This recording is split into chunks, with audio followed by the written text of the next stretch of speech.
வேடசந்தூர் நாகர்கோவில் வந்து நான் ஃபர்ஸ்டே ட்ரை பண்ணிருக்கேன், இல்லை கொஞ்சம் தள்ளி போய் ட்ரை பண்ணிருக்கோம். இந்த தைப்பூசம் நைட்டு ட்ரை பண்ணது ரொம்ப தப்பா போச்சு.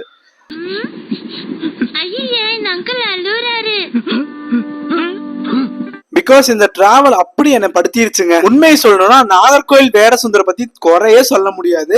நான் பண்ண தப்பு என்னன்னா மதுரையில இறங்குனதுங்க, அதான் பெரிய தப்புங்க.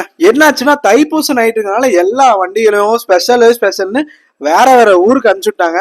பட் நமக்கு போறதுக்கு பஸ் இல்லைங்க. அதுக்கு முன்னாடி நம்ம வேடசந்தூர் நாகர்கோவில் குரூவை பத்தி சொல்லி ஆகணும்.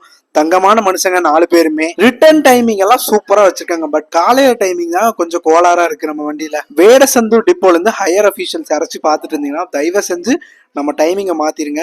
பிகாஸ் வேடசந்தூர்ல இருந்து மதுரை வரைக்கும் ஓகேங்க. மதுரையில ஒரு 3 மணி நேரம் ஹால்ட், அதுக்கப்புறம் 4 மணிக்கு எடுத்து 9:30 வருவாங்க. ஸோ வந்த உடனே ஒரு 20 மினிட்ஸ் கூட ரெஸ்ட் இருக்காங்க. ஸோ ரிட்டர்ன் நம்ம கிளம்பணும். ஸோ அந்த கிளம்புற டைமிங் மட்டும் கரெக்ட் பண்ணிட்டீங்கன்னா வண்டி தாறுமாறா ஓடுங்க.